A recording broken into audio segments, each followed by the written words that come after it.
So we've just had Matthew 18, 15 to 35 read to us, and if you've got a Bible with you or can grab one or get it up on your phone, I'd encourage you to do that as we go through.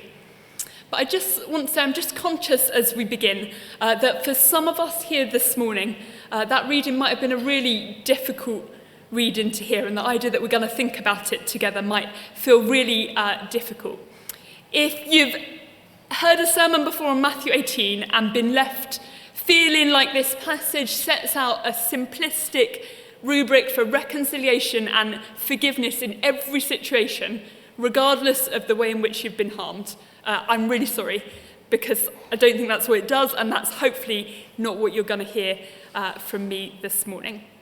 I just want to say that if you have experienced abuse either in the church or outside of the church, please do contact our parish safeguarding officers or the diocesan safeguarding advisor. The details are all on the board over there. This is not a rubric for reconciliation and forgiveness in every situation. There are clearly times when the actions here are not going to be appropriate.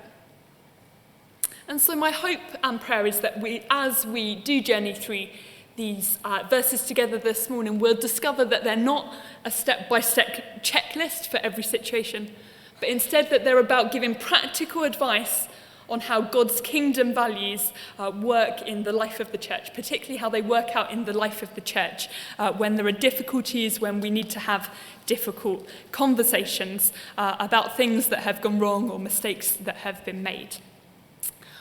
Hopefully a little more context will help this to make sense. So the context of this passage is Jesus teaching in chapters 15 to 18 in Matthew's Gospel on what it means for the church to be a community of people with Jesus as king.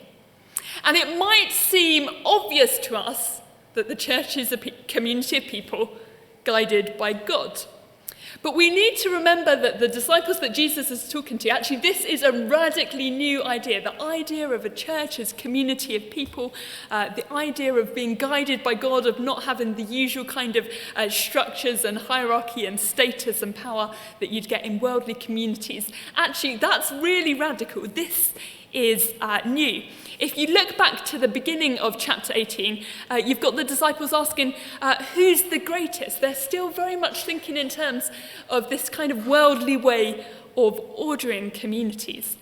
And here Jesus is teaching them what it means to be a church community guided by God that doesn't have the usual status and power structures that the disciples would have been used to. We're often not very good, I don't think, in the church at dealing with differences of opinion or disagreements, or when we get things wrong, or when we hurt one another through words or actions. And I wonder if sometimes we're nervous to have these difficult conversations. I think there's sometimes a sense that that's not very Christian, because actually we want it to be nice in here, and if we have that conversation it might kind of ruin the niceness that we want, or perhaps we're a little bit afraid, and so we try to ignore something that's happened, or we say to ourselves, oh, maybe it didn't happen, or maybe it doesn't really matter, or it's not important. We're not always great at dealing with difficult things when they come up. And actually, if you think about any family, of course there are going to be disagreements. Of course there are going to be times when we get things wrong. And yet, what the Bible tells us is that actually sin matters. When these things happen, it matters. It happens and it matters, and we need to deal with it. It matters when someone's been hurt. Saying something wasn't really a big deal, actually, or maybe it wasn't that bad, maybe it's not that important, actually that doesn't give the opportunity for reconciliation or forgiveness. It's really important that we deal with these things. I'm sure all of us can think of examples either in our work life or our home life or with our friends where actually there's been a bit of a difficult conversation, or we've had to talk to someone about something that we don't really want to talk about, and it might have been a bit awkward, but actually the relationship on the other side of that conversation is far deeper for going through that journey, for navigating whatever challenge or conflict it is that we've had to work through together. So what we have here in Matthew 18 is some practical advice on the kingdom values that should characterize how we approach conflict situations, how we challenge someone on something they've said or done, and there will be times when we need to do that, how we reflect back to people how we've experienced their behavior, and there'll be times when we need to do that. Actually, we're not called to be a community where we say it doesn't matter, or it probably wasn't that bad, or it's not important. Sin matters, and so we need to be good at having these conversations. And Matthew 18 gives us the values that should shape them. So humility, justice, and mercy, that's where we're going this morning, and then we're going to think about St. Mary of Bethany values. So humility. Verse 15, if your brother or sister sins, go and point out their fault, just between the two of you. If they listen to you, you have won them over. I don't know how you hear this or when you first read this passage, but my instinctive initial reaction is always, oh no, I don't really like this. It doesn't feel very kind, the idea of pointing out someone's faults or having my faults pointed out. But we need to think about what's actually being said here. And actually, when I stop and think about it, I think this is actually quite good news, because we're often much happier to mention someone's faults to another person or to an anonymous online survey or feedback form than we are to talk to the person themselves about whatever it is. When we think about it, it's more respectful and more caring to talk directly to someone than to go around telling everyone else. Gossiping is not the way to deal with sin. And so this verse that actually on first reading might feel a bit like, oh, I don't like this. Actually, when we think about what it's really saying, actually it's telling us how we can treat people in a way that's respectful and caring. Because when we tell other people, we usually tell the situation from our perspective, certainly I do, where we're definitely in the right and they're definitely in the wrong. And we can end up with this kind of situation where we've already made ourselves out to be better than someone or a bit more superior. Whereas when you're having a conversation with someone, it can be much more equal. It's a much humbler kind of approach, speaking directly to the individual concerned. If Sarah this morning had walked off with my baro and I went around telling you all that Sarah is a terrible, terrible thief who's been stealing my stuff, actually, if I'd gone to Sarah and had the conversation, she might not have even realised she'd done it. Actually, that's a silly example, but actually this is really practical advice that we're getting here. There will be situations when, of course, the right course of action is to report something to someone else. That's not what I'm talking about. The point here is about gossiping in the church community. So, when there are challenges in our life together as a church community, are we reflecting the kingdom values of respect and humility? Are we reflecting the kingdom values of respect and humility? So, second thought, justice. Verse 16, but if they will not listen, take one or two others along, so that every matter may be established by the testimony of 2 or 3 witnesses. Now again, I don't know how you feel when you first hear this verse, but my immediate reaction is, oh no, if the individual conversation fails, then the opportunity is for everyone to gang up on me. That's how I kind of hear it on initial sort of reading. But when we really think about what's been outlined here, it's actually an approach that's characterized by justice. If after an individual conversation there's not been a resolution, the relationship has not been restored, involving a couple of others will give additional perspective.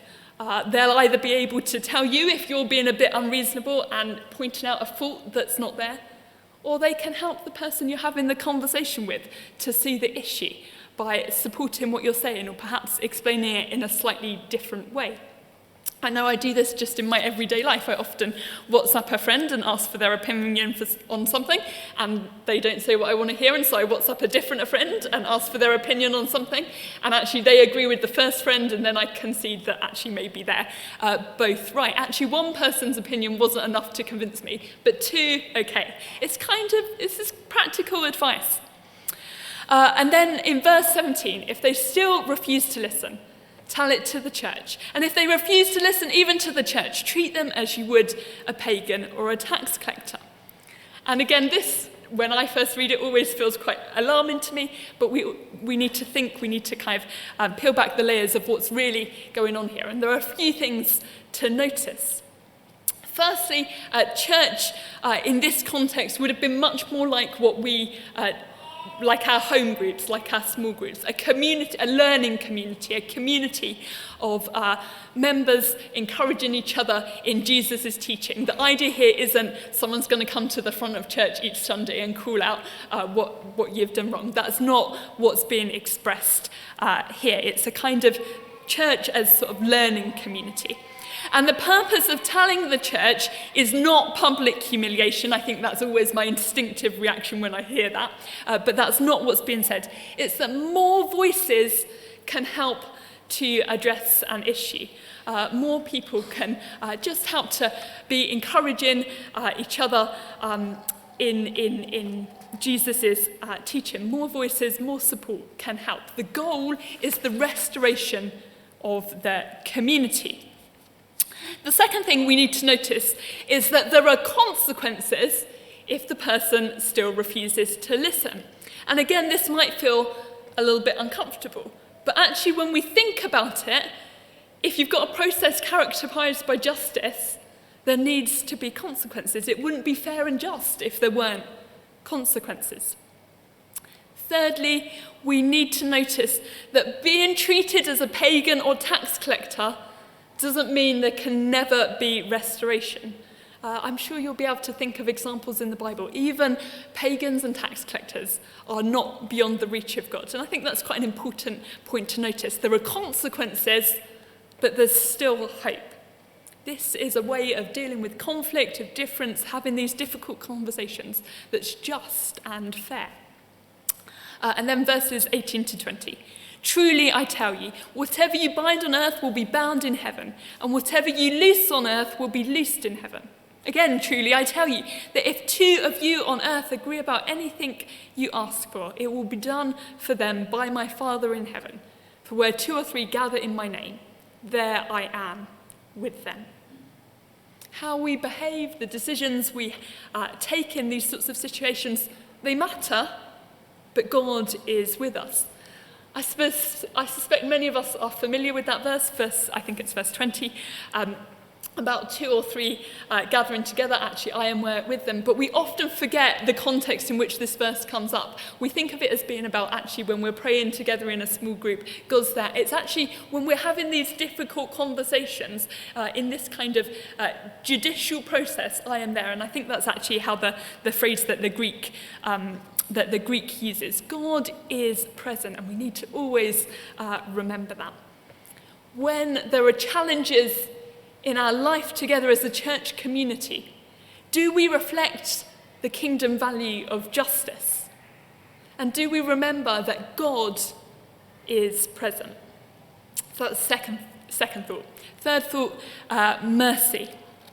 Peter asked Jesus how many times he should forgive a brother or sister who sins.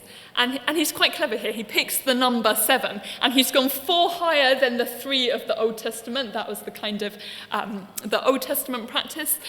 He's gone 4 higher, so he thinks that's great. And 7 is a number of perfection in the Bible, so that's great too. The disciples are still understanding what it means to be a community with Jesus as King. It's back to what we were thinking about earlier. That might seem really obvious to us. Of course, the church is the community with Jesus as King. But this is really new and radical for the disciples. They're still getting their heads around the idea of living by kingdom values rather than formulas and rules. A number of times can't be given because there isn't a number, there isn't a formula. If it was measurable like that, I'm not sure forgiveness would be forgiveness.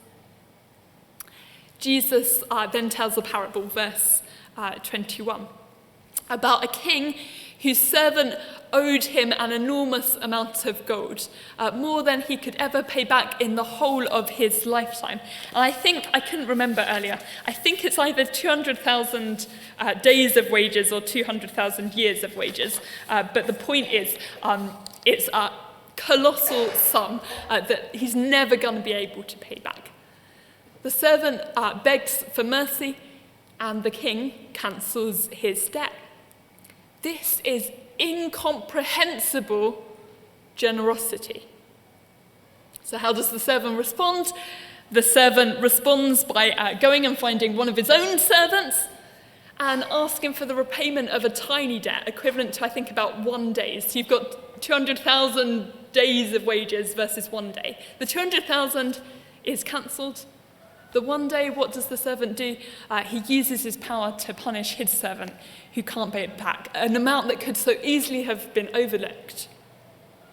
And I think it's just worth noticing here that the servant asked for mercy. So actually what's been said is not the giving of mercy with no kind of interaction. Actually, the servant asks for mercy, and the servant who's above him withholds that mercy.